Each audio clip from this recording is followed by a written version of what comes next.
International limited से senior agronomist. आज हम आपको धान की एक महत्वपूर्ण अवस्था के बारे में चर्चा करेंगे। उस पर किस पोषक तत्व की आवश्यकता होती है सबसे ज्यादा और क्या काम करेगा वो फसल में हमारी, तो इसके बारे में आज हम आपको के साथ थोड़ी सी जानकारी साझा करना चाहेंगे। तो अगर हम वर्तमान अवस्था में अपनी धान की फसल को देखें तो फसल हमारी वानस्पतिक वृद्धि की अवस्था में है।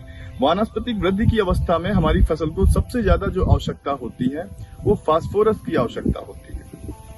फास्फोरस की आवश्यकता इसलिए होती है क्योंकि अगर हम इस समय फास्फोरस को सही मात्रा में, सही तरीके से और सही माध्यम से इस्तेमाल करेंगे तो हमारे पौधे को में उसका उत्पादन और उसकी गुणवत्ता दोनों पर काम करेगा।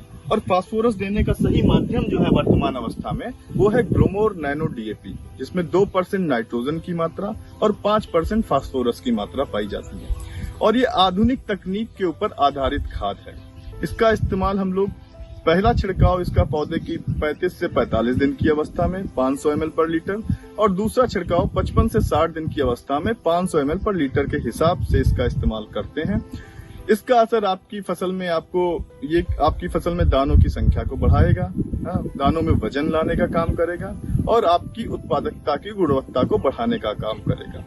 तो हमारा किसान भाइयों से यही अनुरोध है, जहां पर भी हमारी धान की फसल वानस्पतिक वृद्धि की अवस्था में है उस फसल में आप लोग ग्रोमोर नैनो डीएपी का इस्तेमाल करें और इसका लाभ उठाएं। धन्यवाद।